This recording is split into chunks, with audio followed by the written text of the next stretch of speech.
Eran las 11:20 de la mañana, cuando el teléfono vibró en mi mano y el mensaje que apareció en la pantalla me heló la sangre de una forma que ninguna inspección fiscal, ningún expediente complicado, ningún contribuyente agresivo había conseguido hacer en 26 años de carrera. 4 palabras, solo 4. Sal solo. No digas nada a tus hijos. Un número que no reconocí. Sin nombre, sin contexto, sin ninguna explicación que le diera sentido a ese mensaje en ese momento. Estaba sentado en la arena con Paula y Diego, a menos de 3 metros, los dos mirando el mar, ajenos a todo. El sol de agosto pegaba fuerte sobre Peñíscola, y el mundo entero parecía en orden.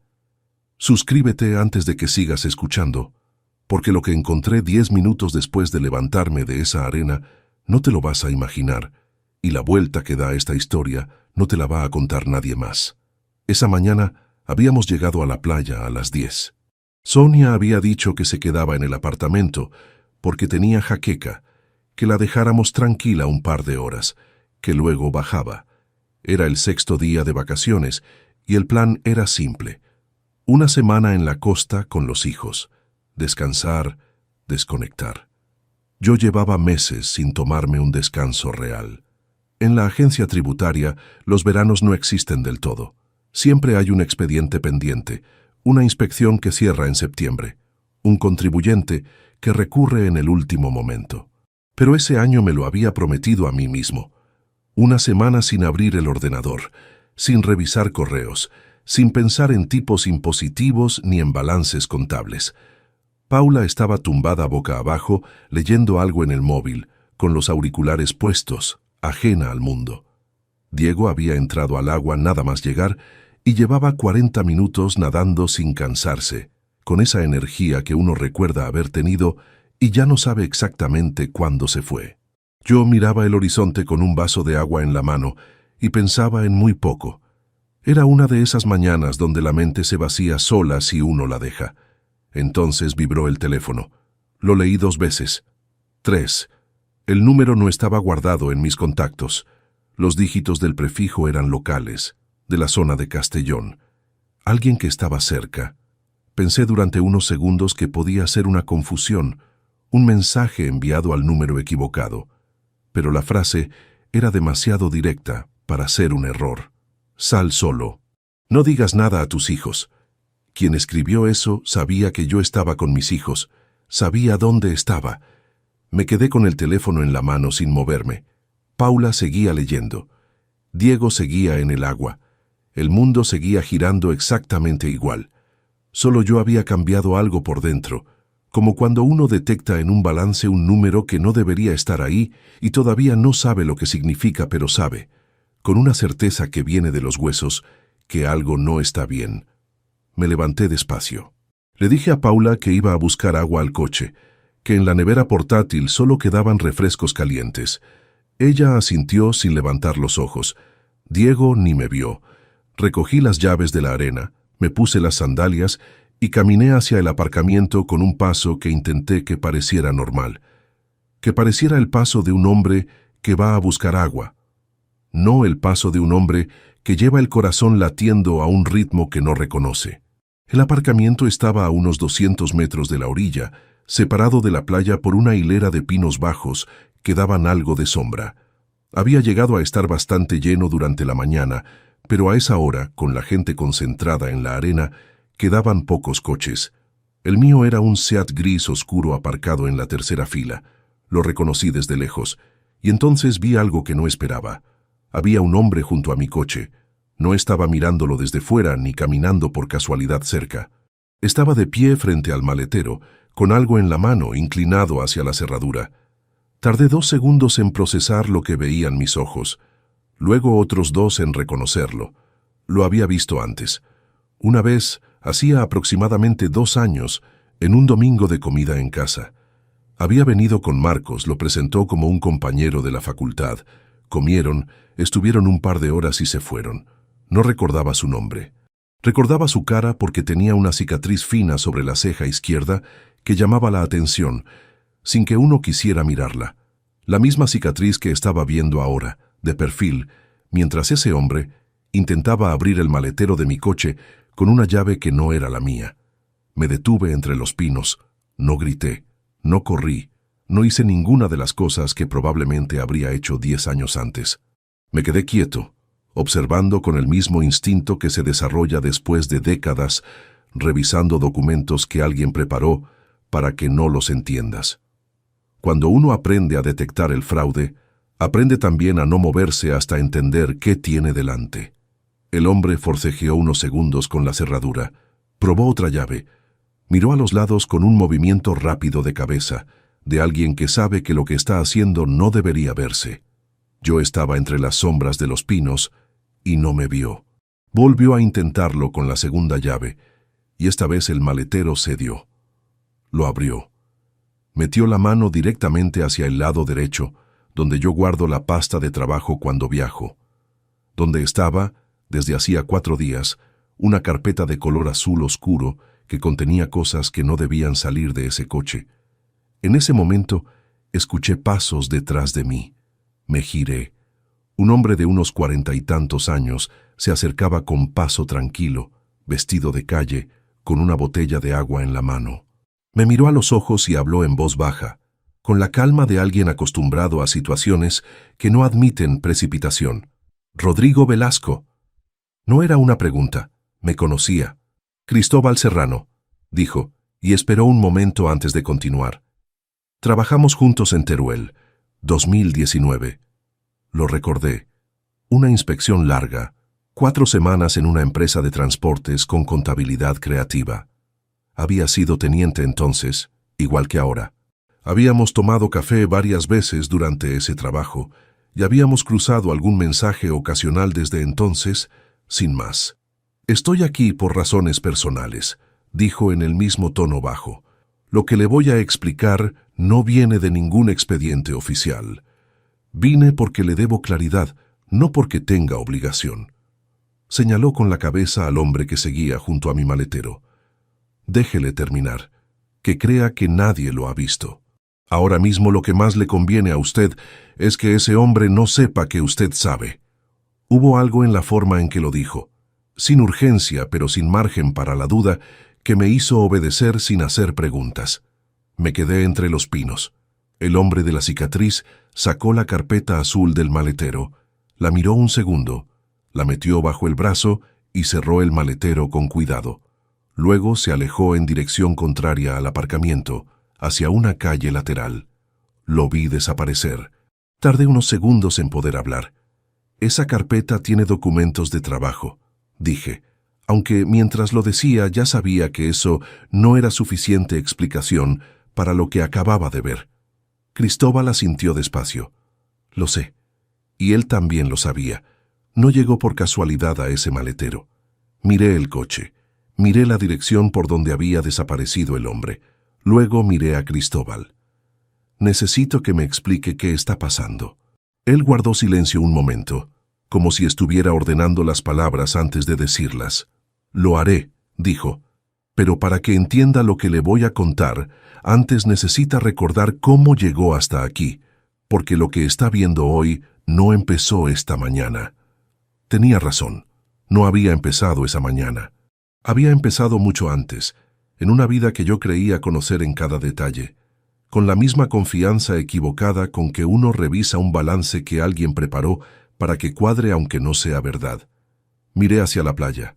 Paula y Diego seguían allí, sin saber nada. El sol seguía cayendo sobre Peñíscola.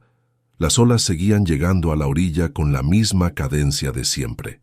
Y yo me quedé de pie junto a mi coche vacío, con las llaves en la mano y la certeza absoluta de que lo que estaba a punto de escuchar iba a cambiar la forma en que recordaría cada uno de los últimos 24 años.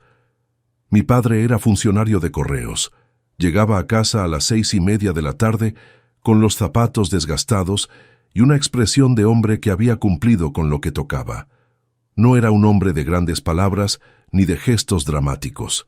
Era un hombre de rutina, de constancia, de esa clase de dignidad silenciosa que no aparece en ningún titular, pero que sostiene familias enteras durante décadas. Yo lo observaba de niño y pensaba que quería ser como él. Luego creí que quería ser más que él. Con los años entendí que las dos cosas eran la misma. Nací en Zaragoza en el año 1970, el segundo de 3 hermanos. Berta, la mayor, siempre fue la más seria, la que sacaba las mejores notas y la que se encargaba de que los más pequeños no rompiéramos nada cuando los padres no estaban.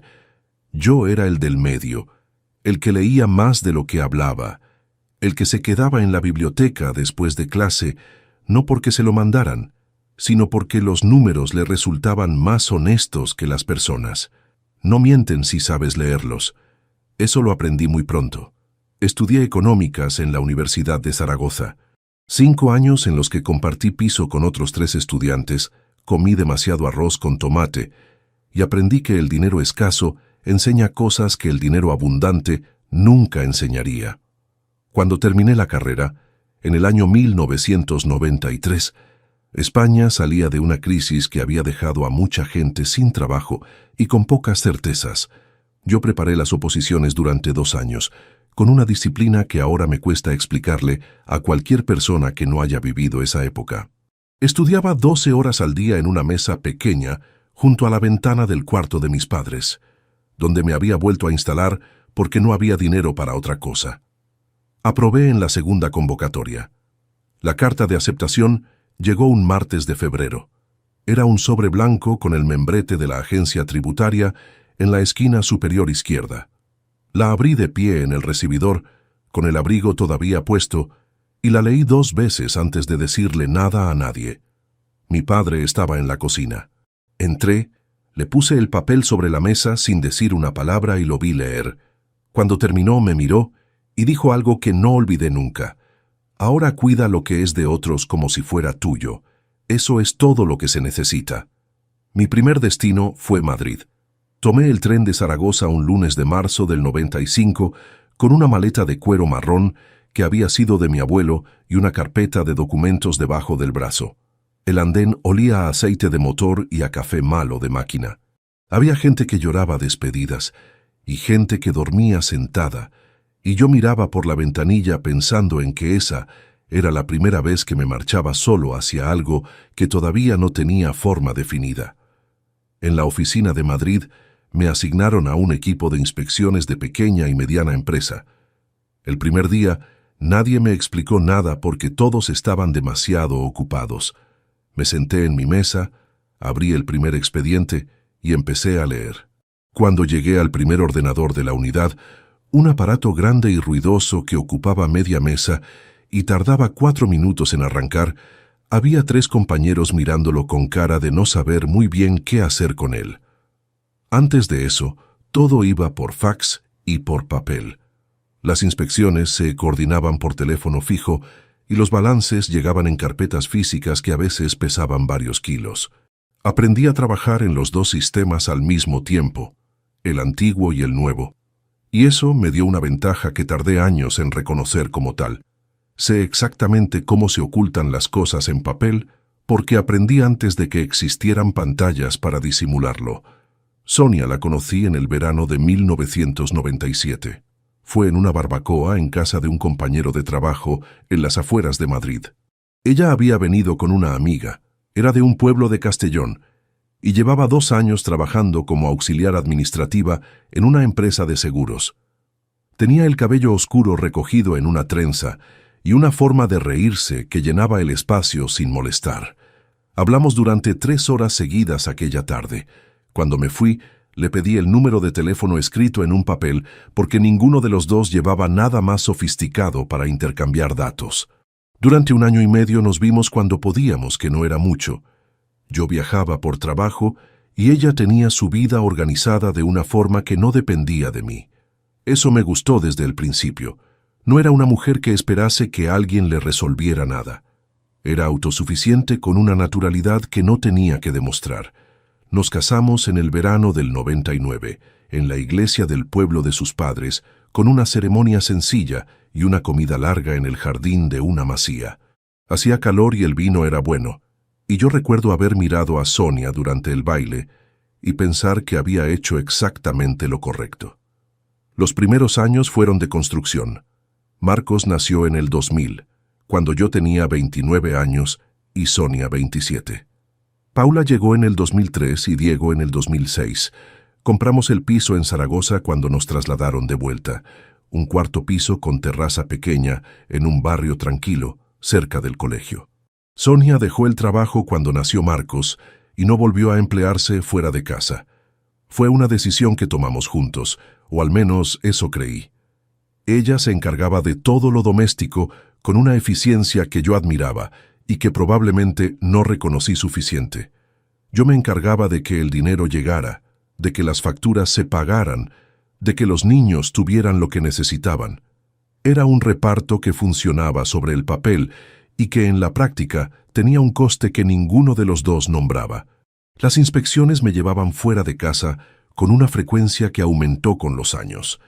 Una semana en Bilbao, 3 semanas en Murcia, un mes en Barcelona con una empresa de construcción que llevaba una doble contabilidad desde hacía 8 años. Llamaba a casa todas las noches o intentaba hacerlo. Cuando llegaba, los niños ya habían crecido un poco más y Sonia tenía esa expresión de mujer que ha estado sola gestionando demasiadas cosas durante demasiado tiempo. Yo lo veía.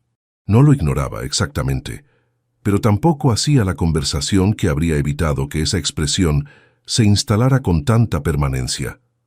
Hubo un invierno, el de 2008, en que estuve casi 4 semanas en Asturias cerrando una inspección que se complicó más de lo previsto.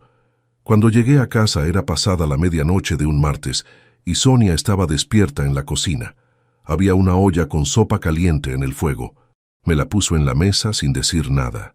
Se sentó frente a mí y me miró mientras yo comía. No hubo reproches, no hubo discusión. Hubo algo peor. Ese silencio de alguien que ha dejado de esperar que las cosas cambien porque ya no le queda energía para pedirlo. Yo me terminé la sopa, le dije que estaba muy buena, que estaba agotado, que mañana hablábamos. Al día siguiente, no hablamos. Hubo que llevar a Diego al pediatra, y llegó una llamada del trabajo y la conversación que debía haberse tenido aquella noche de invierno se fue aplazando hasta que dejó de tener fecha. Lo cuento ahora porque necesito que se entienda algo.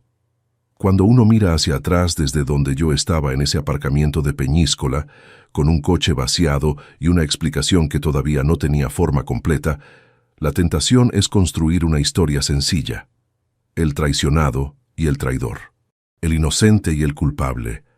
Pero la vida real no funciona así, y yo llevo demasiados años leyendo documentos como para conformarme con la versión que cuadra fácil. Fui un buen proveedor. Fui un padre presente cuando estaba y ausente cuando no lo estaba, y no siempre estuve. Fui un marido que quería a su mujer, pero que aprendió a postergar las conversaciones difíciles con la misma eficiencia con que cerraba expedientes complicados. Eso no justifica lo que encontré. No le da ningún derecho a nadie sobre lo que era mío. Pero lo cuento porque forma parte de la verdad, y la verdad completa es la única que sirve de algo. Marcos nació listo.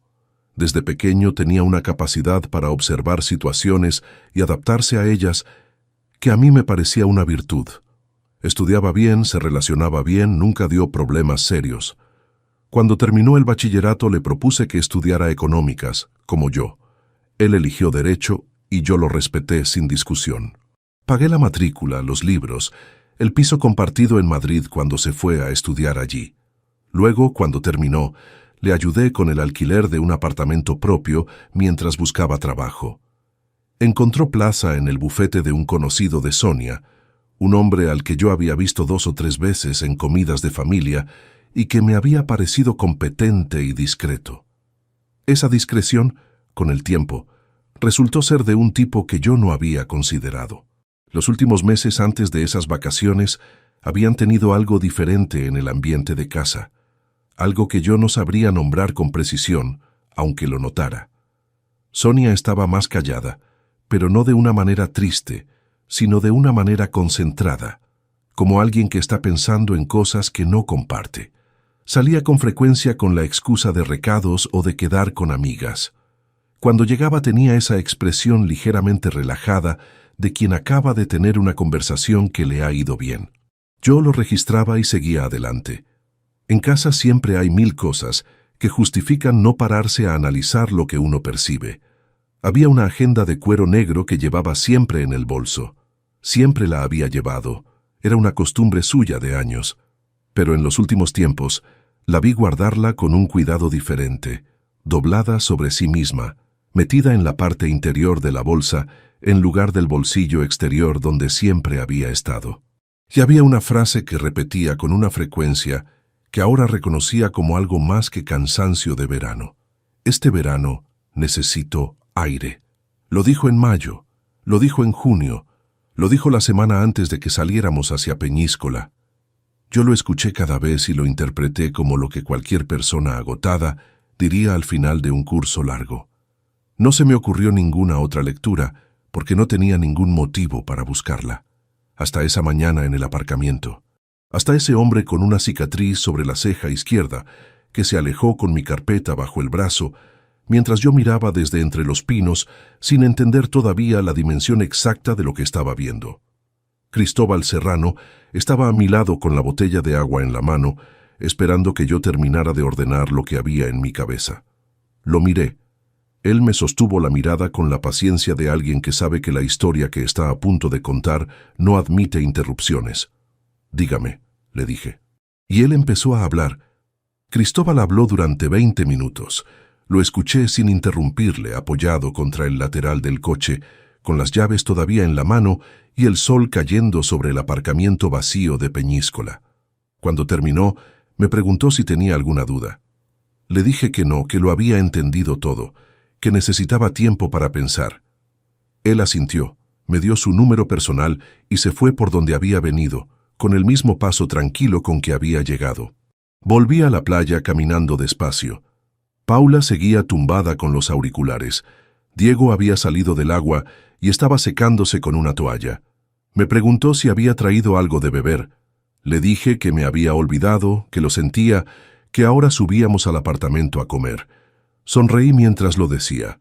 Fue la sonrisa más difícil que había puesto en mucho tiempo. Esa tarde, mientras Sonia preparaba la cena en la cocina del apartamento y los dos pequeños veían algo en el televisor del salón, me senté en la terraza con un vaso de agua y dejé que lo que Cristóbal me había contado terminara de asentarse. No todo a la vez, por partes, como cuando uno abre un expediente complicado y necesita leer cada sección por separado antes de ver el conjunto. Cristóbal me había explicado que por una vía que no podía detallar completamente, un documento con el nombre de Sonia Palomar Aguirre había cruzado su mesa semanas atrás en el contexto de un trámite administrativo rutinario. No era nada que constituyera un delito flagrante que él estuviera obligado a reportar, pero era suficiente para que alguien que me conocía entendiese que yo necesitaba saberlo antes de que ciertos movimientos se completaran. Lo que me dijo a continuación no era certeza probada, era una dirección, una señal de que algo no cuadraba en mi propia casa, del mismo modo en que una cifra fuera de lugar en un balance señala que hay que seguir leyendo. Me quedé en esa terraza hasta que Sonia me llamó a cenar. Durante la cena la observé, no con hostilidad, no con la rigidez de alguien que sabe que va a explotar. Con esa atención lateral que uno aprende en las inspecciones largas, cuando hay que escuchar lo que se dice y al mismo tiempo registrar lo que no se dice. Sonia habló del tiempo que haría al día siguiente, de si convenía ir a otra playa o quedarse en la misma, de que Diego necesitaba zapatos nuevos antes de que empezara el curso. Era la conversación de cualquier familia en vacaciones. No había nada fuera de lugar, nada que un tercero hubiera identificado como extraño. Pero yo ya no era un tercero. Las 2 semanas siguientes a las vacaciones fueron de una normalidad que costaba mantener. Volví al trabajo, retomé los expedientes pendientes, recuperé la rutina. Desde fuera, nada había cambiado. Por dentro, había empezado a prestar atención a cosas que antes dejaba pasar sin registrar. Fue un lunes de la segunda semana de septiembre cuando ocurrió lo del ticket. Sonia había cogido mi chaqueta el sábado anterior para salir un momento al buzón, porque la suya estaba en el armario del fondo y la mía colgaba en la entrada. Me la devolvió esa misma tarde y yo la colgué sin revisarla. El lunes por la mañana, al ponérmela para ir al trabajo, noté que el bolsillo interior pesaba un poco más de lo habitual. Saqué lo que había dentro. Un ticket de gasolina. Estación de servicio en Cuenca. Fecha del sábado anterior. Las 11:47 de la mañana. Me quedé con el papel en la mano durante un momento. El sábado anterior Sonia me había dicho que se quedaba en casa, que tenía jaqueca, que no quería moverse. Yo había llevado a Diego a un partido de fútbol sala por la mañana, y cuando volví al mediodía, ella estaba en el sofá con una manta y cara de cansancio. El coche de Sonia había estado en el garaje todo el día. Yo lo había visto al salir y al volver. Cuenca está a 180 kilómetros de Zaragoza. Guardé el ticket en el bolsillo del pantalón y salí hacia el trabajo sin decir nada. Durante el trayecto construí explicaciones. Quizás había cogido la chaqueta otro día y yo no lo recordaba. Quizás el ticket era de otra fecha y la letra era difícil de leer. Quizás había una razón perfectamente lógica que yo no estaba viendo porque me faltaba contexto. Eso también lo aprendí en años de inspecciones. Antes de sacar conclusiones, agotar las explicaciones posibles. Solo cuando no queda ninguna que funcione, la anomalía se convierte en prueba. Esa noche revisé la chaqueta completa. No había nada más. Revisé el registro de llamadas de mi propio teléfono para confirmar que el sábado en cuestión había hablado con Sonia desde el partido de Diego. Sí había llamado. Ella había contestado. Me dijo que seguía con la cabeza, que no se movía del sofá. La llamada duró 4 minutos y 20 segundos. Cuenca está a 180 kilómetros. Con tráfico normal, 2 horas en coche.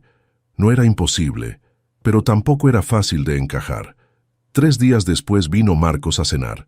Llegó hacia las 9, con una botella de vino que dejó sobre la mesa de la entrada con ese gesto despreocupado que tenía para los detalles pequeños.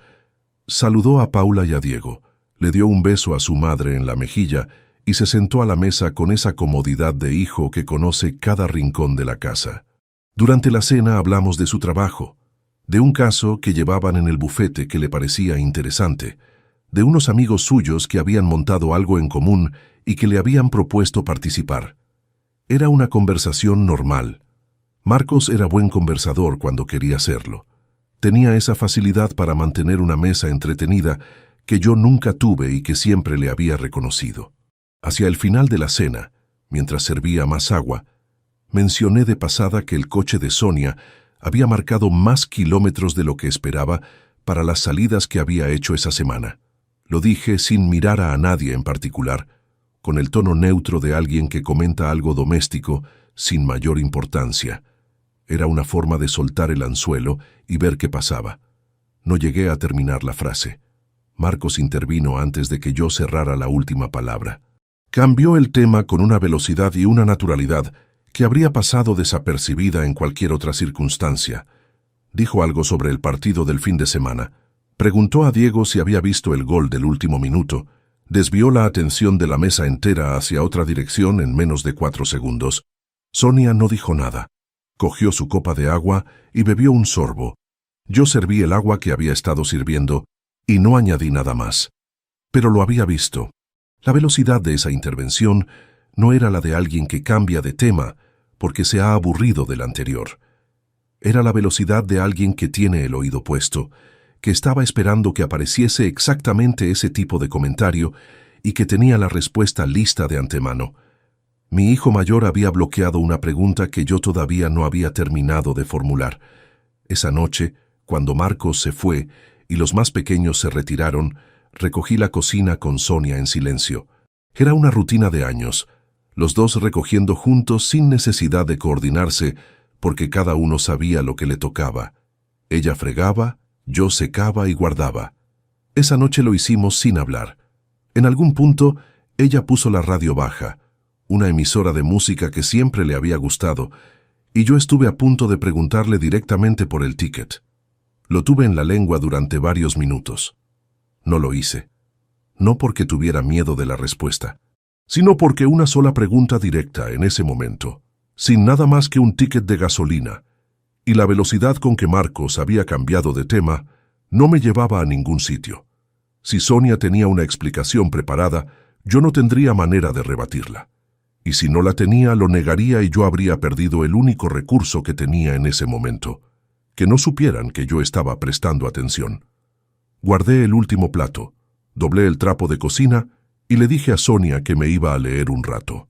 Ella asintió sin levantar la vista del fregadero. Subí al cuarto de trabajo, cerré la puerta y me senté frente al escritorio. Abrí el cajón inferior derecho, donde guardo los extractos del banco en carpetas ordenadas por año, y saqué la de los últimos 12 meses. Empecé a revisar. No buscaba nada concreto todavía, solo miraba. Dejaba que los números hablaran con la calma con que siempre hablan si uno les da tiempo. Tardé 40 minutos en encontrar el primer patrón. No era llamativo. No era el tipo de cosa que salta a la vista de cualquiera. Era exactamente el tipo de movimiento que alguien con conocimiento suficiente diseñaría para que pasara desapercibido en una revisión rápida. Retiradas en efectivo. Importes por debajo de los umbrales que generan alertas automáticas, siempre en ciudades distintas, siempre con días de diferencia entre una y otra. Conté las que aparecían en los últimos 12 meses. Luego saqué la carpeta del año anterior. El mismo patrón. Más meses. Más retiradas. Me recosté en la silla y miré el techo durante un momento. Esto no era un gasto doméstico sin registrar. Esto no era un descuido ni un error de anotación. Esto era un método. Alguien había pensado en cada detalle de ese método con suficiente cuidado como para que funcionara durante mucho tiempo sin que nadie lo detectara. Guardé las carpetas exactamente como las había encontrado. Apagué la luz del cuarto de trabajo. Bajé las escaleras con cuidado, sin hacer ruido. Sonia ya estaba en el dormitorio. La puerta estaba entornada y la luz apagada. Entré despacio, me acosté en mi lado sin encender nada y me quedé mirando el techo en la oscuridad. Todavía no sabía la magnitud exacta de lo que estaba viendo. Todavía no sabía cuánto tiempo llevaba ocurriendo, ni a dónde iba el dinero, ni quién más estaba implicado más allá de lo que Cristóbal me había insinuado. Pero sabía algo que en ese momento valía más que cualquier cifra concreta. Sabía que lo que tenía delante no era un malentendido. Y sabía que la única forma de entender la dimensión real de todo aquello era no moverme todavía, esperar, seguir mirando, dejar que el patrón se completara solo, como siempre hacen los patrones cuando uno tiene la paciencia de no interrumpirlos. En algún momento del año anterior, alguien en mi propia casa había tomado una decisión, y esa decisión tenía fecha de inicio, tenía un método y tenía un destino. Yo todavía no sabía cuál era ese destino, pero lo iba a saber. El sonido de la impresora arrancando fue lo primero esa mañana. Eran las 7:15 de un jueves de octubre y yo había llegado al cuarto de trabajo antes de que nadie en la casa se despertara. Necesitaba imprimir un informe de rendimientos antes de salir hacia la oficina, un documento de 13 páginas que tenía que revisar en el trayecto. Abrí el ordenador, entré en el sistema de la agencia, busqué el archivo, y entonces, sin buscarlo, abrí la carpeta equivocada. No era el informe de rendimientos, era el acceso compartido a la cuenta bancaria conjunta que Sonia usaba desde ese mismo ordenador para consultar saldos y gestionar recibos domésticos. La pantalla mostró el resumen de movimientos de los últimos 90 días. Yo iba a cerrar la ventana y abrir la carpeta correcta. Eso era lo que iba a hacer. Pero el número del saldo me detuvo. No era el número que yo esperaba ver. Me acerqué a la pantalla. La diferencia no era pequeña. No era el tipo de variación que produce un mes con más gastos de lo habitual o una derrama de la comunidad que se había olvidado de anotar. Era una diferencia que no tenía explicación inmediata dentro de los parámetros normales de nuestra economía doméstica. Me senté despacio. Fui hacia atrás en el historial de movimientos. 1 mes, 2 meses, 3. Y ahí estaban, con una regularidad que me golpeó en el centro del pecho con una fuerza que no esperaba. Retiradas en efectivo de 800 euros. Siempre 800. Siempre en la misma semana de cada mes, siempre en cajeros de ciudades distintas. Tarragona, Castellón, Teruel, Valencia, Lleida. nunca 2 veces en el mismo lugar. Volví al principio del historial disponible en pantalla y conté. 12 meses, 12 retiradas, 9.600 euros en el período visible. Me levanté. Fui a buscar las carpetas del año anterior que había revisado superficialmente semanas atrás, las que guardaba en el cajón inferior del escritorio. Las abrí sobre la mesa. Busqué el mismo patrón con los ojos ya entrenados para reconocerlo. Estaba ahí. 10 meses más. 800 euros cada mes. Ciudades distintas. Mismo intervalo. 22 meses en total. 17.600 euros retirados en efectivo de la cuenta conjunta de forma sistemática, con un método diseñado específicamente para que ninguna retirada individual llamara la atención. Eso no se improvisa en una tarde, eso se planifica. Me quedé de pie frente a la mesa con los papeles extendidos y noté que tenía frío en las manos. No era la temperatura de la habitación, era ese frío específico que sube desde dentro cuando el cerebro procesa algo que el resto del cuerpo todavía no ha terminado de aceptar. La silla crujió cuando me apoyé en el respaldo. Me levanté sin querer, caminé hasta la ventana, miré la calle vacía de primera hora sin ver nada en particular. 3 minutos, tal vez 4, de pie frente a la ventana, respirando. Luego volví a la mesa. Como auditor, la primera regla ante una anomalía es no actuar sobre ella hasta entenderla completamente. Una cifra fuera de lugar puede tener 1000 explicaciones, y la mayoría de las veces, la explicación más sencilla es la correcta. Pero la explicación sencilla requiere contexto, y el contexto aquí faltaba de una manera que no era inocente. Sonia gestionaba los gastos domésticos. Eso estaba claro desde que llevábamos casa juntos. Yo transfería una cantidad mensual a la cuenta conjunta para cubrir todo lo del hogar, y ella administraba ese dinero con una eficiencia que nunca me había dado motivos para revisar. En 24 años, nunca me había parecido necesario sentarme a revisar los extractos con detalle. Confiaba en ella. Era una confianza que no había construido sobre ingenuidad, sino sobre años de experiencia compartida. O eso había creído. 800 euros al mes durante 22 meses no es un error de contabilidad doméstica. No es un gasto olvidado, ni una suscripción que se escapó. Es una decisión tomada todos los meses durante casi 2 años. Alguien había decidido, cada mes, en una ciudad diferente, retirar exactamente esa cantidad en efectivo. Y había elegido cajeros distintos de forma deliberada, porque alguien que elige cajeros distintos de forma deliberada sabe exactamente por qué no quiere dejar un rastro geográfico coherente. Guardé los extractos, cerré el ordenador, bajé a la cocina. Sonia estaba ya levantada, preparando café. Llevaba el albornoz puesto y tenía el cabello recogido con una goma. Me saludó con esa naturalidad de los matrimonios largos, sin volverse del todo, mientras ponía las tazas sobre la encimera. ¿Has dormido bien? Sí, respondí. Tenía que imprimir algo antes de salir. Ella asintió. Me puso la taza delante y empezó a preparar su desayuno. Yo bebí el café de pie, mirando por la ventana de la cocina hacia el patio interior del edificio, y no dije nada más. Esa tarde en la oficina, cerré la puerta del despacho y me tomé una hora para hacer algo que nunca había hecho con mis propias finanzas. Un análisis de flujo de caja doméstico con metodología de auditoría. Saqué los extractos de los últimos 3 años que tenía digitalizados. Los importé en una hoja de cálculo y los ordené por categorías: ingresos, gastos fijos, gastos variables, movimientos en efectivo. Cuando terminé y miré el resultado completo, el patrón era aún más claro de lo que había parecido esa mañana. Las retiradas no empezaban 22 meses atrás. Empezaban 22 meses atrás con esa regularidad exacta, sí, pero había movimientos anteriores, menos sistemáticos, que ahora reconocía como la fase de prueba. Cantidades más pequeñas, espaciadas de forma irregular, como si alguien hubiera estado calibrando cuánto podía retirar sin que saltara ninguna alarma doméstica. Eso había durado aproximadamente 4 meses. Luego había comenzado el método definitivo.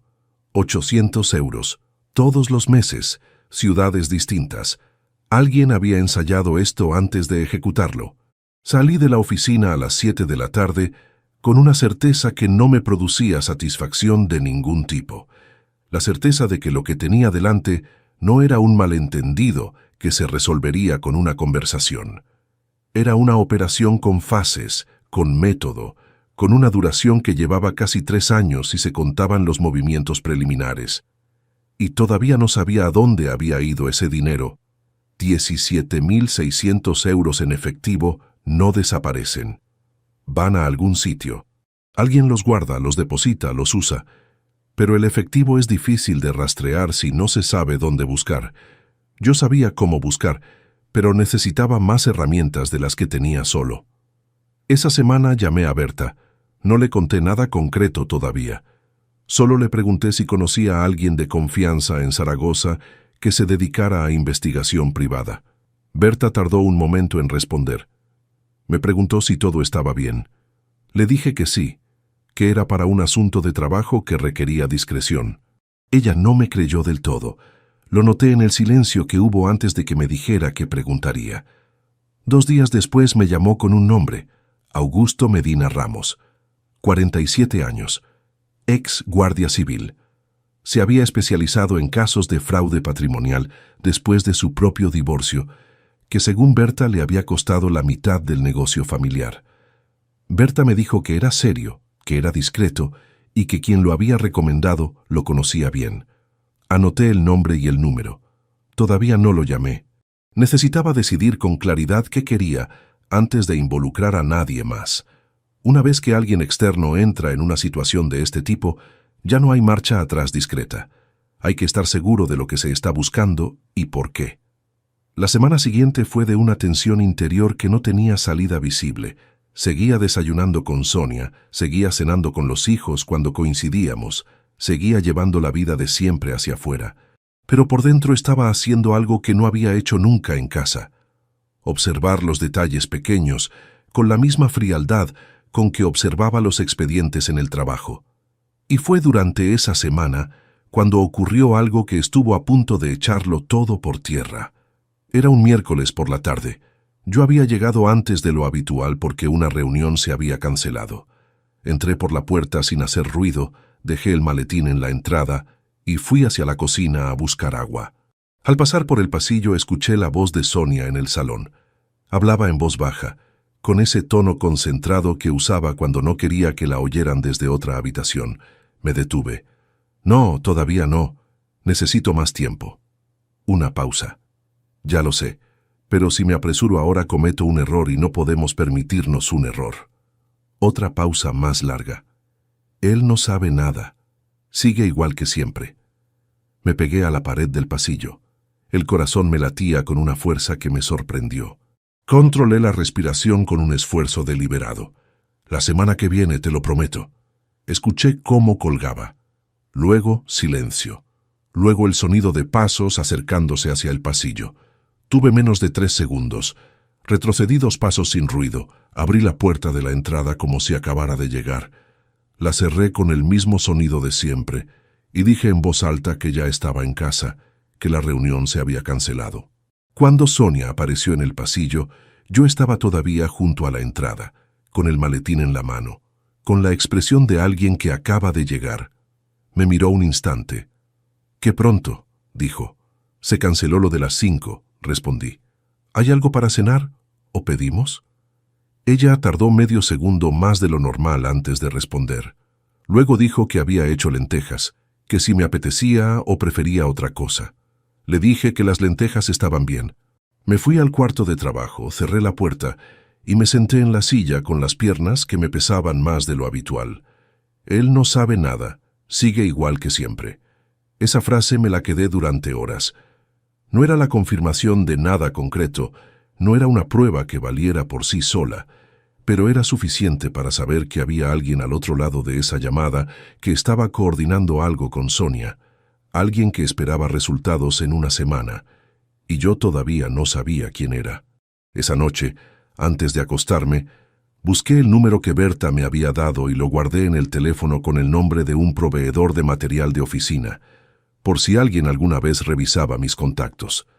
Al día siguiente llamé a Augusto Medina Ramos. Lo que me dijo en esa primera conversación me hizo entender que el dossier que yo había construido solo, con extractos y hojas de cálculo, era apenas la superficie, porque Augusto me preguntó una cosa que yo no me había preguntado todavía. ¿Ha revisado si hay cuentas abiertas a nombre de algún familiar directo en los últimos 2 o 3 años? Me quedé en silencio un momento. No, respondí.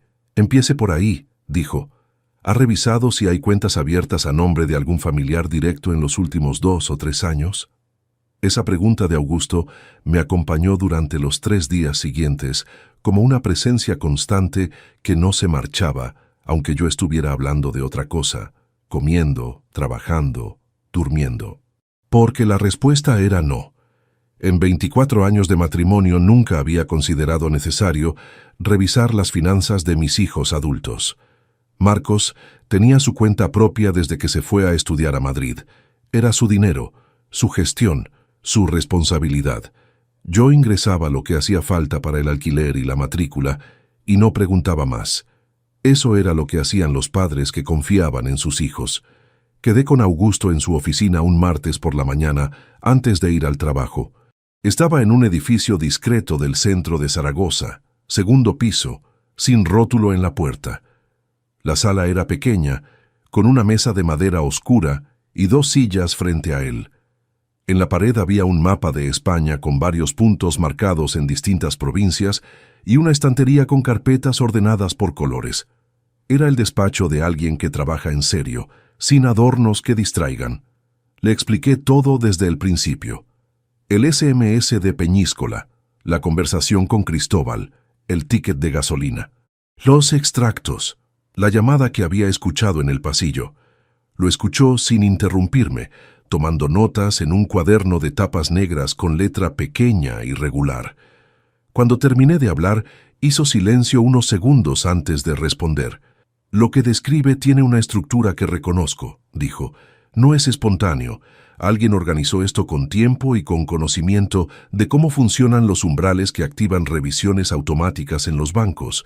800 euros mensuales están por debajo del nivel que genera alertas en la mayoría de entidades. Eso no es casualidad. Le pregunté qué necesitaba de mí para empezar.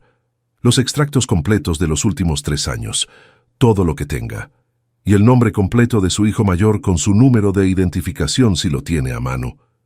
Se lo di todo esa misma mañana. Mientras Augusto trabajaba por su lado, yo seguí con el mío. Tenía acceso a herramientas de análisis que en mi trabajo usaba para detectar inconsistencias en declaraciones de grandes contribuyentes, y aunque aplicarlas a mi situación personal tenía algo que costaba nombrar, las usé con la misma frialdad con que las habría aplicado a cualquier expediente. El dinero no tiene sentimientos. Los números no mienten si se leen bien. Reconstruí el flujo de los últimos 32 meses con una precisión que me llevó 2 tardes completas en el despacho con la puerta cerrada. El resultado fue más claro de lo que esperaba y más grave de lo que quería. Las retiradas en efectivo sumaban 17.600 euros, eso ya lo sabía.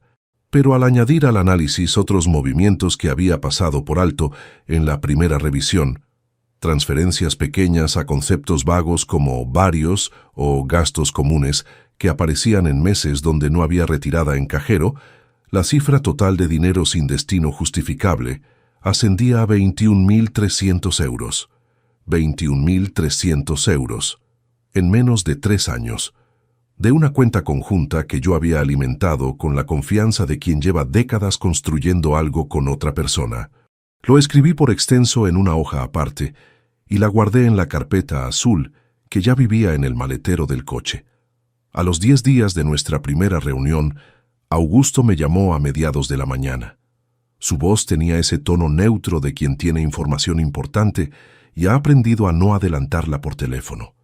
Necesito que venga hoy si puede. Hay cosas que es mejor mostrarle en persona. Llegué a su oficina a la hora del almuerzo. Sobre la mesa había varias hojas impresas y una carpeta delgada de color gris. Augusto me indicó que me sentara y fue directo al asunto. Su hijo Marcos Velasco Palomar Abrió una cuenta corriente en una entidad bancaria de Madrid hace exactamente 2 años y 4 meses. La cuenta está a su nombre, pero el patrón de movimientos entrantes no corresponde a los ingresos de un joven abogado que lleva poco tiempo en un bufete pequeño. Me mostró la primera hoja. Era un resumen de movimientos que Augusto había reconstruido a través de fuentes legítimas de consulta disponibles para investigadores privados homologados. Los ingresos en esa cuenta tenían una regularidad que no admitía otra lectura. 800 euros mensuales, ingresados siempre en los días posteriores a las retiradas en efectivo que yo había detectado en nuestra cuenta conjunta. El dinero salía de nuestra cuenta. Entraba en la de Marcos. Lo miré un momento en silencio. ¿Hay comunicación documentada entre mi mujer y esa cuenta? Directa no. Pero la correlación temporal entre las retiradas y los ingresos es demasiado exacta para ser coincidencia. Alguien retiraba en efectivo en una ciudad, viajaba o enviaba a alguien y ese dinero aparecía ingresado en la cuenta de su hijo en los 2 o 3 días siguientes. Recordé el ticket de gasolina de Cuenca. Sonia en la carretera. Ciudades distintas cada mes. No eran escapadas aleatorias. Eran el eslabón físico entre nuestra cuenta y la de Marcos. ¿Cuánto ha acumulado esa cuenta?, pregunté. Augusto señaló el número al final de la primera hoja. 16.800 euros de entradas que no correspondían a su salario declarado, más lo que hubiera podido mover antes de que Augusto pudiera acceder al historial completo. No todo el dinero seguía ahí. Parte había salido en retiradas que Augusto todavía no había podido rastrear completamente. Me recosté en la silla con una calma que era más bien la ausencia de reacción. A veces, el golpe es tan preciso que el cuerpo no sabe cómo responder y simplemente no responde. Mi hijo, 26 años, al que yo había pagado 5 años de carrera, 2 años de alquiler y un coche, que había comido en mi mesa 3 días antes, sonriendo y hablando del partido del fin de semana. Esa misma semana, Marcos apareció en mi despacho de la agencia tributaria. Era casi la 1 del mediodía de un jueves. Llamó a la puerta entreabierta, con esa familiaridad suya de hijo, que sabe que siempre será bienvenido. Dijo que pasaba por la zona, que si me apetecía bajar a comer algo juntos. Lo dijo con una sonrisa que yo había visto toda su vida y que en ese momento me costó una cantidad de energía desproporcionada sostener sin que mi cara hiciera nada diferente. Claro, le dije, dame 5 minutos. Mientras guardaba lo que tenía abierto en el ordenador, vi que sus ojos recorrían la mesa con una rapidez que alguien que no supiera lo que yo sabía habría interpretado como curiosidad distraída. Pero no era curiosidad. Era un inventario. Buscaba algo concreto sin que pareciera que buscaba nada. Sobre la mesa, entre otros papeles, había un extracto impreso de los últimos 3 meses de la cuenta conjunta. Lo había sacado esa mañana para revisar un detalle y no lo había guardado todavía. Estaba boca arriba, perfectamente visible. Me levanté sin prisa. Cogí el maletín del suelo, metí dentro lo que había sobre la mesa con un movimiento natural de quien recoge antes de salir, incluyendo el extracto. Luego cogí la chaqueta del respaldo de la silla y le dije que ya estaba listo. Marcos no dijo nada, pero cuando bajábamos en el ascensor, noté que estaba ligeramente más callado de lo habitual. Comimos en un restaurante a 2 calles. Habló del bufete, de un cliente nuevo que parecía interesante, de que estaba pensando en sacarse una especialización en derecho mercantil. Yo respondí lo que tocaba, pregunté lo que un padre preguntaría, mantuve la conversación dentro de los límites de lo que debía parecer. Fue la hora más larga de los últimos meses. Cuando nos despedimos en la calle y lo vi alejarse hacia el aparcamiento, me quedé un momento de pie en la acera con las manos en los bolsillos. Ese extracto sobre la mesa había estado a punto de decirle todo lo que yo sabía. Si no lo hubiera recogido al levantarme, él habría visto los círculos que yo había marcado en algunos movimientos, las anotaciones en los márgenes, las fechas subrayadas. Habría entendido en un segundo que su padre no estaba mirando para otro lado. Volví al despacho, cerré la puerta y llamé a Augusto. Marcos estuvo hoy en mi oficina, le dije. No fue a comer, fue a ver qué tenía sobre la mesa. Augusto no se sorprendió. Eso significa que alguien le dijo que empezara a vigilar. Necesitamos acelerar. Le pregunté cuánto faltaba para tener el cuadro completo. Tengo pendiente confirmar una cosa, dijo. Algo que cambiaría bastante el peso de todo esto. Necesito 48 horas más. Le pregunté de qué se trataba. Hubo una pausa breve antes de responder. Quiero saber exactamente cuándo su mujer habló por primera vez con un abogado de familia. Porque si lo que sospecho es correcto, esto no empezó como una idea impulsiva. Empezó como un plan con fecha de inicio, con un objetivo específico y con alguien que le explicó exactamente qué necesitaba acumular antes de dar el paso siguiente. Colgué. Me quedé sentado frente al ordenador apagado durante varios minutos con la vista en la pared. 48 horas. Augusto necesitaba 48 horas para confirmar algo que podía cambiar el peso de todo lo que ya sabía. Y yo no tenía forma de saber si en esas mismas 48 horas Marcos le diría a Sonia que algo en el despacho de su padre no había parecido del todo normal. El tiempo que antes sentía que corría a mi favor había empezado a correr en las dos direcciones al mismo tiempo. Eran las 2:16 de la madrugada cuando dejé de intentar dormir. Me levanté sin hacer ruido, salí del dormitorio con cuidado de no despertar a Sonia y bajé a la cocina en calcetines. Puse agua a calentar sin encender la luz del techo. Solo la pequeña luz del extractor que daba una claridad suficiente para moverse sin tropezar. Me senté a la mesa con las manos apoyadas sobre la madera y me quedé en silencio durante un rato que no me di. Llevaba 3 semanas cargando con algo que no podía contarle a nadie en esa casa. 3 semanas desayunando con Sonia, respondiendo cuando me hablaba, pasando junto a ella por el pasillo, durmiendo a su lado. 3 semanas manteniendo una normalidad que se había vuelto la cosa más agotadora que había hecho en mi vida. Y eso que había cerrado inspecciones que duraban meses en empresas que ponían todos los obstáculos posibles. El agua hirvió. Preparé una infusión que no iba a ayudarme a dormir, pero que necesitaba tener entre las manos. Me volví a sentar. Esa noche, por primera vez desde que todo había empezado, consideré seriamente llamar a Sonia a la cocina en ese momento. Despertarla, sentarla frente a mí y poner el dossier sobre la mesa. Acabar con aquello de una vez. El cansancio tiene un punto en que se parece a la valentía y es fácil confundirlos cuando son las 2 de la madrugada y uno lleva demasiado tiempo solo con un peso que no tiene a quién pasarle. Pero no lo hice. No lo hice porque Augusto todavía no había terminado, porque sin la pieza que él estaba buscando, el cuadro tenía huecos que un buen abogado podría aprovechar, y porque confrontar sin estar completamente preparado no es valentía. Es impaciencia disfrazada, y la impaciencia en una situación como esa solo beneficia a quien lleva más tiempo preparándose. Me bebí la infusión despacio y volví a la cama. Al día siguiente llamé a Berta. No le conté todo. Le dije que estaba pasando por algo difícil, que necesitaba hablar con alguien de confianza, que si podía venir a Zaragoza ese fin de semana. Berta me conoce desde que nací. No hizo preguntas por teléfono. Solo dijo que el sábado cogía el tren. Mientras esperaba, seguí con el trabajo que podía hacer solo. Pasé 2 tardes completas en el despacho de casa preparando un documento que en mi trabajo habría llamado Informe de Irregularidades Patrimoniales. Lo redacté en el mismo formato que usaba para los expedientes de la agencia, con la misma estructura, la misma precisión, los mismos criterios de documentación.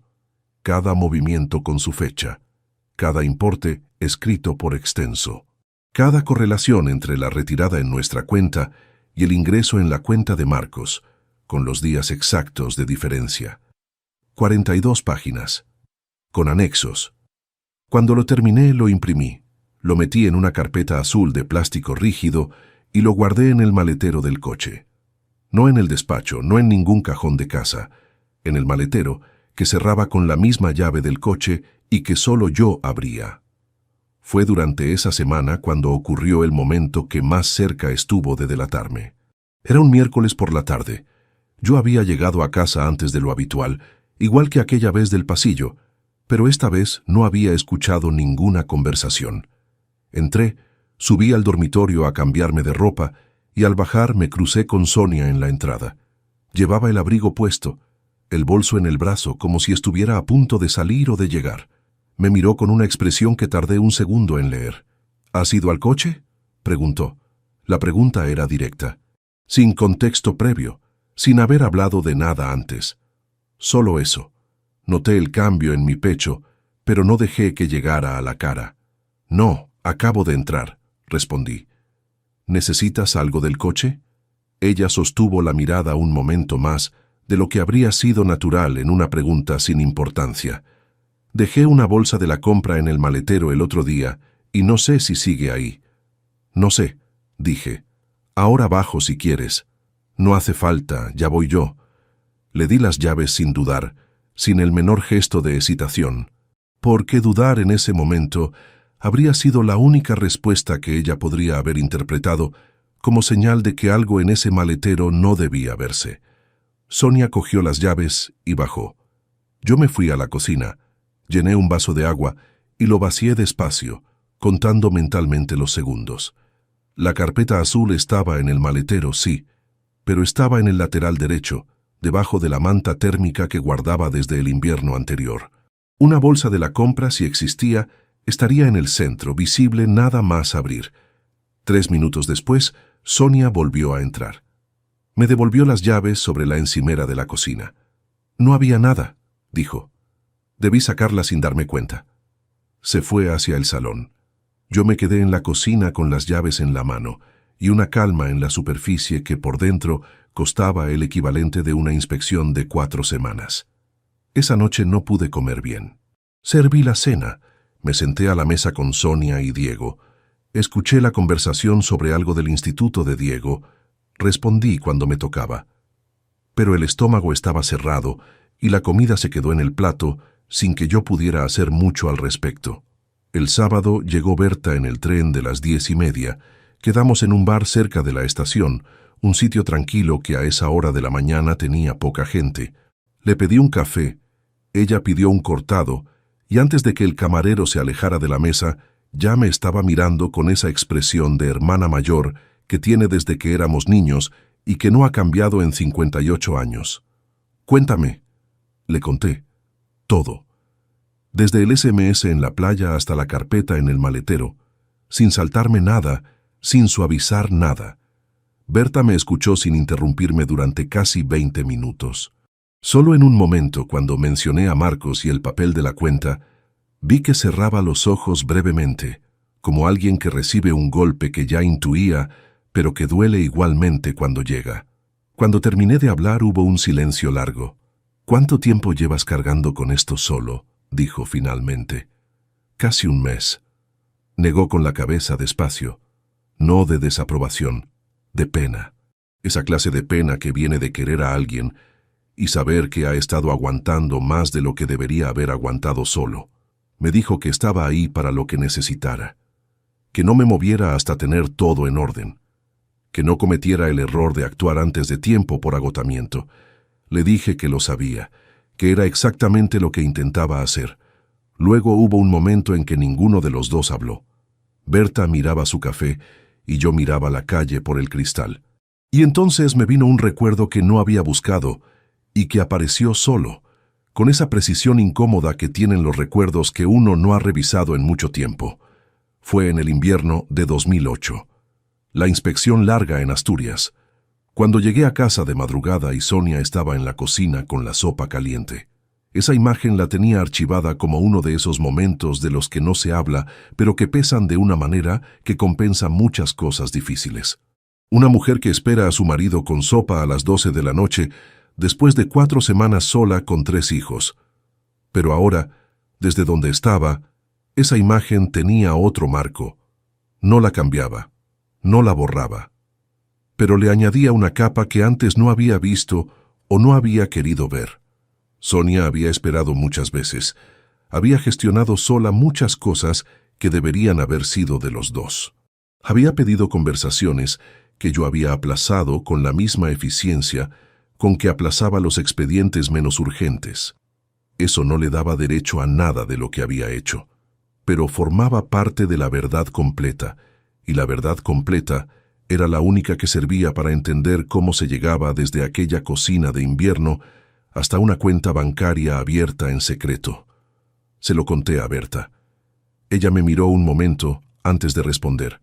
Lo que describes no justifica nada, pero explica cómo alguien llega a convencerse de que lo que hace tiene alguna lógica. Eso no es lo mismo. Tenía razón. No era lo mismo. Pagué los cafés y salimos a la calle. Berta se quedó a comer con nosotros en casa ese día. Fue una comida larga, con Sonia y Diego y Paula que había venido a pasar el fin de semana. Berta fue exactamente lo que necesitaba que fuera, normal, cálida, sin ninguna señal de que sabía lo que yo le había contado esa mañana. Cuando se fue por la tarde, me abrazó en la puerta un segundo más de lo habitual. No dijo nada, no hacía falta. Esa noche, mientras recogía el cuarto de trabajo antes de acostarme, encontré entre unos papeles una fotografía de las vacaciones de hacía 3 veranos. Éramos los 5 en una terraza con el mar detrás. Marcos, Paula, Diego, Sonia con el cabello suelto y esa sonrisa que en las fotos siempre salía bien.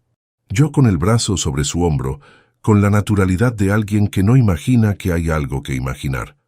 La guardé boca abajo debajo de una carpeta, no porque no pudiera mirarla, sino porque era el tipo de imagen que podía hacer exactamente lo que yo no me podía permitir en ese momento.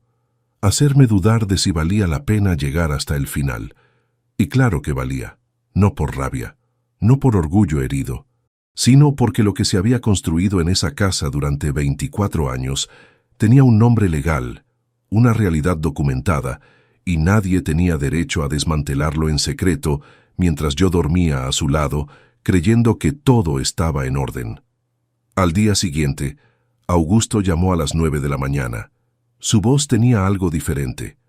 No era urgencia, era el tono de quien ha encontrado lo que buscaba y sabe que lo que tiene entre manos cambia el peso de todo lo anterior. «Tengo la fecha», dijo.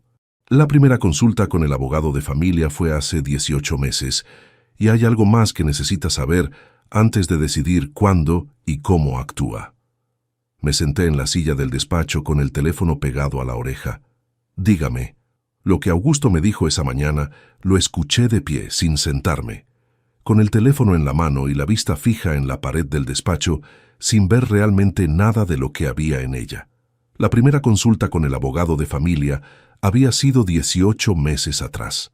Eso ya lo sabía, o lo sospechaba, pero lo que no sabía, lo que Augusto había tardado días en confirmar a través de fuentes que no podía revelarme en detalle, era que esa consulta no había sido la primera conversación sobre el asunto.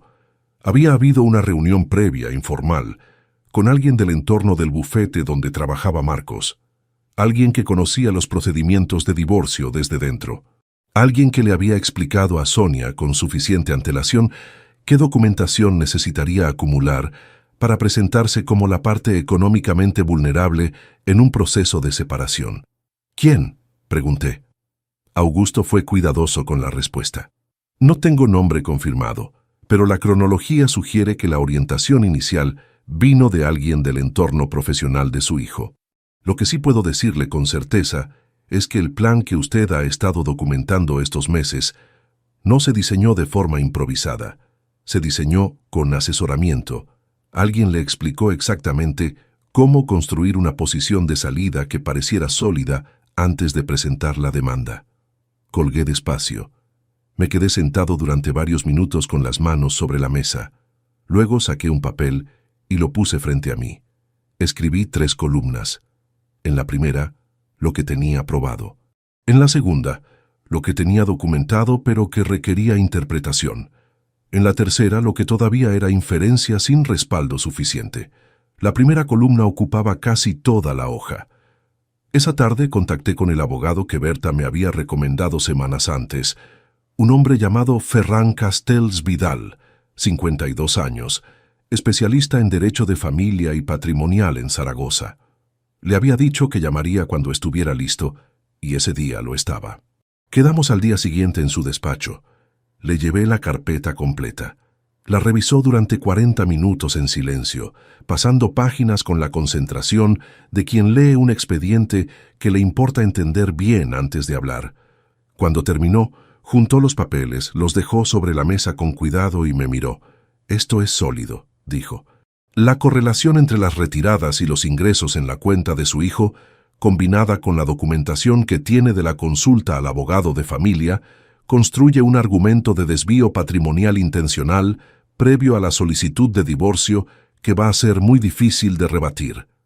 Le pregunté qué recomendaba. Que no espere más. Cada semana que pasa es una semana en que ellos también se preparan. Si su hijo o su mujer sospechan que usted sabe algo, el siguiente movimiento puede ser una demanda de divorcio presentada antes de que usted actúe, lo cual no anularía su documentación, pero complicaría los tiempos. Tenía razón. Yo lo sabía desde que Marcos había estado en mi despacho mirando la mesa. Le dije que las vacaciones de Navidad eran en 3 semanas, que habíamos acordado pasar unos días en Peñíscola, los mismos apartamentos de agosto, que prefería hacerlo allí, lejos de casa, en un entorno donde los hijos menores tuvieran espacio, y donde el confronto pudiera ocurrir de forma controlada, sin la presión del entorno doméstico cotidiano. Ferran asintió. «Perfecto. 3 semanas me dan tiempo suficiente para preparar la documentación legal necesaria. Cuando llegue ese momento, usted solo tiene que presentar lo que tiene. Yo me encargo del resto». Durante las 2 semanas y media siguientes, viví en 2 capas simultáneas que no se tocaban. En la superficie, todo seguía igual. Desayunos, cenas, conversaciones sobre las vacaciones de Navidad, sobre qué llevar, sobre si Diego prefería la habitación de arriba o la de abajo. Sonia organizaba las cosas con esa eficiencia suya de siempre. Yo participaba en lo que hacía falta participar. Por dentro estaba terminando de construir algo que había empezado en un aparcamiento de playa, con 4 palabras en la pantalla del teléfono. Fue durante esa última semana antes de las vacaciones cuando ocurrió el último momento de tensión antes del final. Era un viernes por la noche. Yo había bajado al garaje a revisar el coche antes del viaje, como siempre hago antes de una ruta larga. Comprobé el aceite, los neumáticos, el líquido de frenos. Luego abrí el maletero para asegurarme de que todo estaba en orden. La carpeta azul seguía en su sitio, bajo la manta térmica. La revisé una última vez, 42 páginas, todos los anexos, todo en orden. Cuando cerré el maletero y me giré, Sonia estaba en la puerta del garaje. No sé cuánto tiempo llevaba ahí. Llevaba el abrigo puesto, las llaves del coche en la mano, y me miraba con una expresión que no era de sospecha concreta, sino de algo más vago y más incómodo. La expresión de alguien que siente que algo no encaja, pero no sabe exactamente qué. «¿Qué haces?», preguntó. «Revisando antes del viaje», dije. El aceite estaba al mínimo. «Ya lo he puesto». Ella miró el coche un momento. «¿Necesitas que te ayude con algo?». «No». «Ya está todo». Sonia asintió despacio. Luego dijo que había bajado a buscar la nevera portátil para meterla en el maletero mañana por la mañana. Se la señalé en el rincón donde siempre estaba. La cogió, me dio las buenas noches y subió. Yo me quedé en el garaje unos minutos más después de que ella se fuera, respirando despacio, ordenando lo que había sentido en esos segundos en que nos habíamos mirado en el garaje. No había visto nada, no había abierto nada, pero había bajado al garaje en un momento en que yo no esperaba que bajara, con una razón que podía ser completamente legítima o podía ser exactamente lo contrario, y no había manera de saber cuál de las dos era. Lo que sí sabía era que quedaban 48 horas para salir de Zaragoza. El viaje a Peñíscola fue de 4 horas. Diego puso música desde el asiento de atrás. Paula durmió la mayor parte del trayecto. Sonia miraba por la ventana con esa expresión de quien está pensando en algo que no va a compartir. Yo conducía con las manos en el volante y la mente en lo que iba a ocurrir el sábado por la mañana, que era el último día antes de volver a casa. Habíamos llegado el martes. 4 días. Tiempo suficiente para que todo pareciera unas vacaciones normales. Tiempo suficiente para que Paula y Diego disfrutaran de algo que no supieran que era la última vez, que serían los 5 en el mismo sitio, sin saber lo que se venía. El jueves por la tarde recibí un mensaje de Cristóbal Serrano. Era corto. ¿Todo en orden? Le respondí que sí, que el sábado era el día. Él respondió con una sola palabra. Suerte. El viernes por la noche, cuando los demás ya dormían, salí a la terraza del apartamento. El mar estaba oscuro y tranquilo, y el aire olía a sal y a algo vegetal que venía de los pinos de la costa. Me quedé de pie con los brazos apoyados en la barandilla durante un buen rato. Pensé en mi padre llegando a casa con los zapatos desgastados, en el andén de Zaragoza con la maleta de cuero y la carpeta de documentos, en Sonia en aquella barbacoa del 97 con la trenza y la risa que llenaba el espacio, en Marcos de niño, callado y observador, con esa capacidad de leer situaciones que yo había llamado virtud durante demasiado tiempo. No sentí rabia.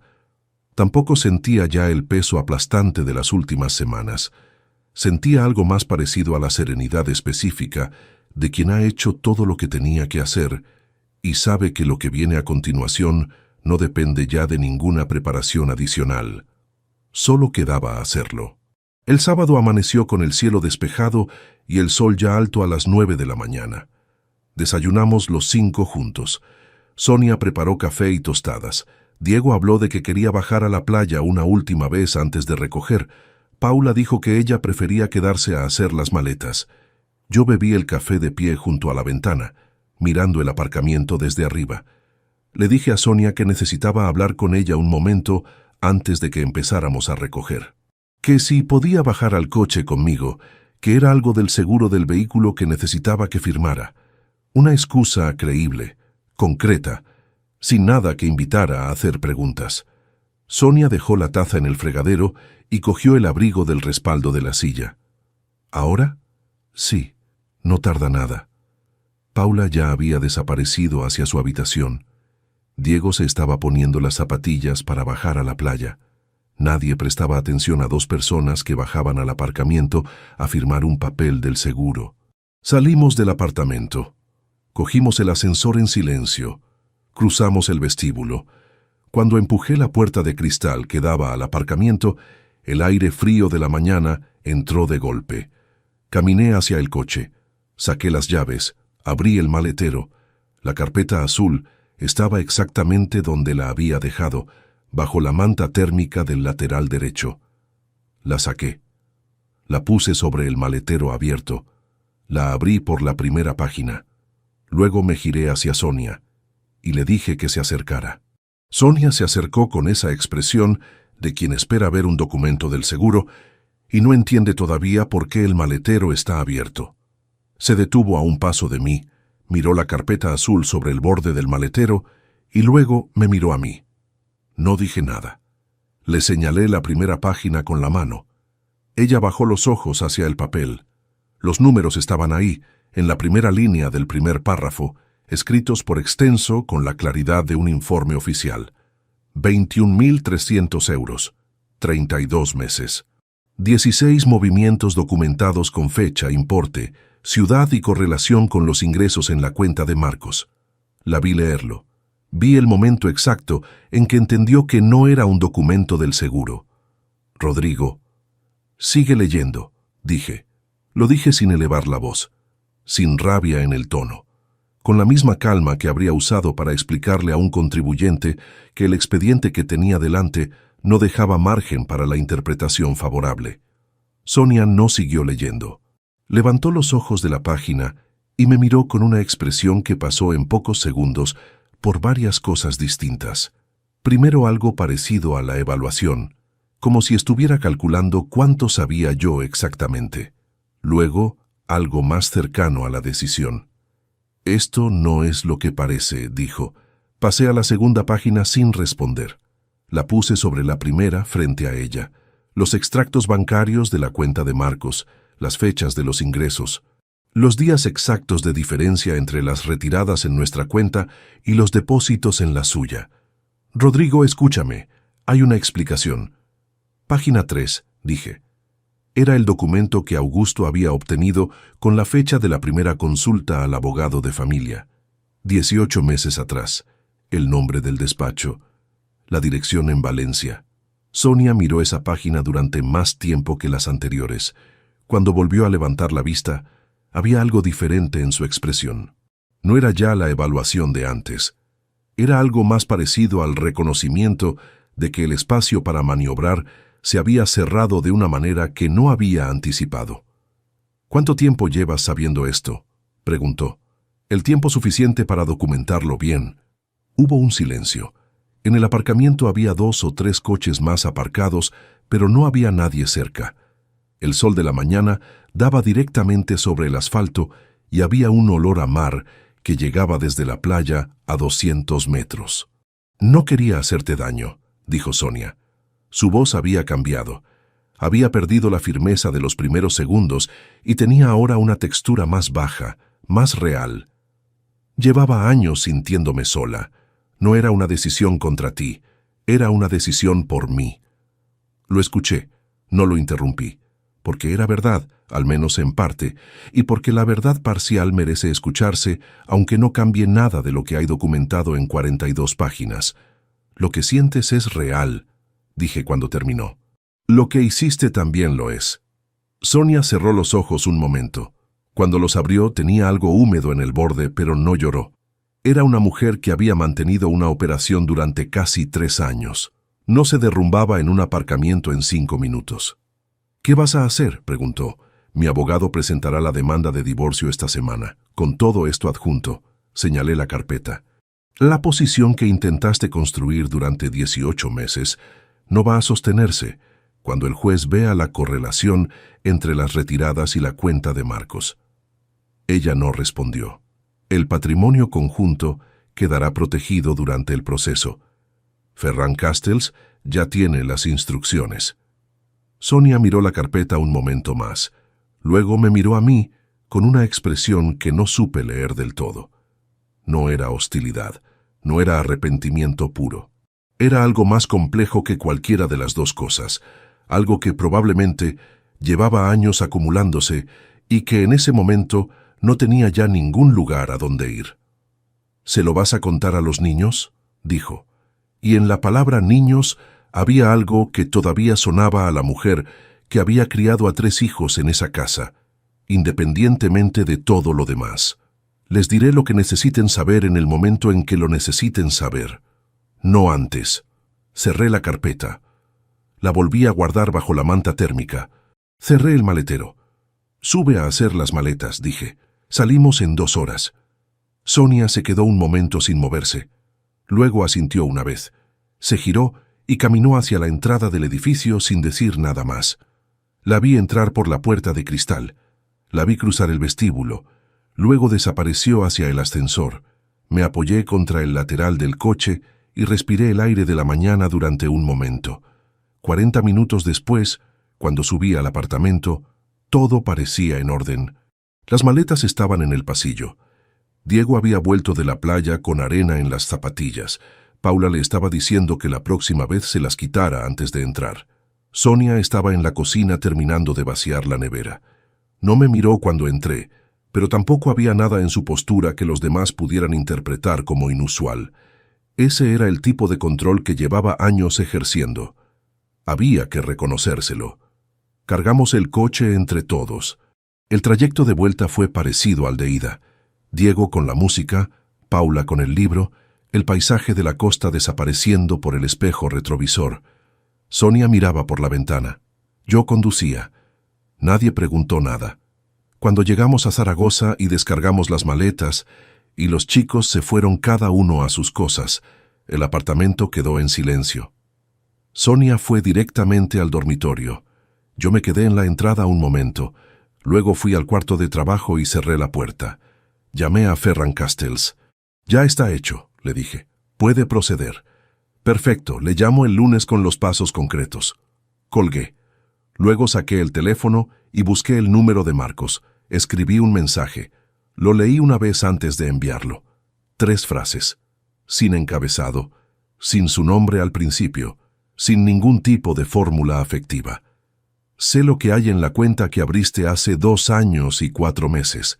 El alquiler se cancela a final de mes. La tarjeta queda bloqueada el lunes. Lo envié. No esperé respuesta. Guardé el teléfono.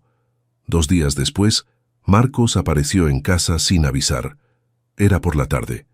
Abrí la puerta y lo encontré en el rellano con una expresión que mezclaba defensiva y algo que, enterrado bajo varias capas de justificación, se parecía al reconocimiento.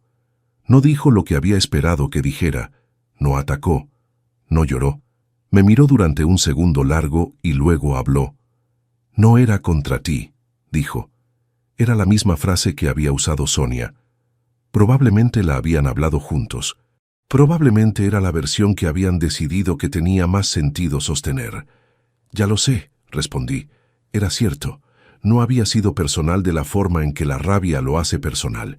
Había sido calculado, que en cierto modo era peor, pero no había sido personal. Eso no cambiaba nada de lo que estaba documentado. Pero era verdad y merecía decirse. Le entregué un sobre. Dentro estaban los documentos que probaban los movimientos de su cuenta. Fechas, importes, correlaciones. Una copia de lo que Ferran ya tenía en su poder. Esto es lo que hay, dije. El plazo empieza hoy. Marcos cogió el sobre, lo miró sin abrirlo. Luego levantó los ojos. ¿Y ahora qué? Ahora cada uno sigue con lo suyo. Cerré la puerta. Me quedé de pie en el recibidor escuchando sus pasos alejarse por las escaleras. El sonido fue disminuyendo hasta desaparecer. Luego hubo silencio. Los meses siguientes fueron de una calma que al principio costaba distinguir del entumecimiento. El proceso de divorcio avanzó con la solidez que Ferran había prometido. La documentación que presentamos fue suficiente para que la posición que Sonia había construido durante 18 meses se desmontara ante el juez sin necesidad de grandes argumentaciones. El patrimonio quedó protegido. Los desvíos fueron reconocidos legalmente. Las cantidades fueron recuperadas en el acuerdo final. 21.300 euros más los costes del proceso. No hubo victoria en ese número que se sintiera como victoria. Era una cifra correcta en un papel. Lo que no aparecía en ningún papel era el coste real, que no tenía unidad de medida que yo conociera. Había cosas que no iban a volver. Eso lo entendí con claridad en algún momento de esos meses, y no intenté suavizarlo. 24 años tienen un peso específico que no desaparece porque la razón legal esté de tu lado. Hay mañanas, conversaciones, momentos pequeños que uno guarda sin saberlo durante décadas y que de repente ya no tienen el contexto en que tenían sentido. Eso se pierde. No se recupera con ningún acuerdo judicial. Paula y Diego lo llevaron con la dificultad que lleva cualquier hijo adulto que ve deshacerse lo que creyó permanente. Les conté lo que necesitaban saber cuando estuvo el momento. No más. No les pedí que tomaran partido. No les expliqué cada detalle del dossier. Solo les dije que su padre había hecho lo que tenía que hacer y que eso no cambiaba lo que eran para mí. Con Marcos pasaron varios meses sin contacto. Luego hubo un mensaje suyo, corto, sin pedir nada. Solo su número por si alguna vez quería hablar. No respondí ese día, tampoco el siguiente.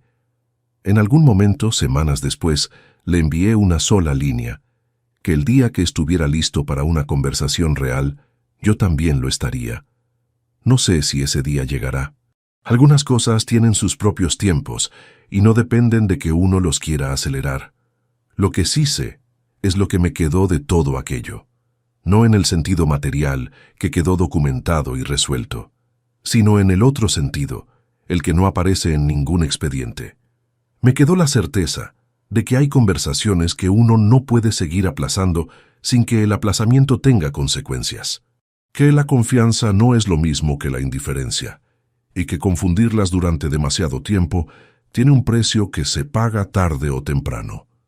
Que trabajar para dar a los tuyos lo que necesitan no reemplaza estar presente en las cosas que no tienen nombre ni factura, pero que sostienen todo lo demás. No lo cuento con amargura. Lo cuento porque es la parte de la historia que más me costó aceptar y que paradójicamente es la única que todavía me parece útil. La parte de los extractos y los números y el dossier ya no me enseña nada que no supiera antes. La parte de las conversaciones que no tuve a tiempo es la que todavía tiene algo que decirme cuando quiero escucharla. El SMS que recibí en esa playa en agosto decía 4 palabras. Sal solo. No digas nada. Lo obedecí sin saber por qué, con ese instinto de quien reconoce que algo importa, aunque todavía no sepa qué. Ahora, desde donde estoy, esas 4 palabras me parecen la instrucción más honesta que recibí en mucho tiempo. Salir solo. No decir nada antes de estar seguro. Mirar lo que hay con los ojos que uno tiene, no con los que le conviene tener. Es lo único que sé hacer bien desde siempre, y resultó ser exactamente lo que necesitaba. Si te gustó esta historia, dale like al video, suscríbete al canal y comparte tus impresiones en los comentarios.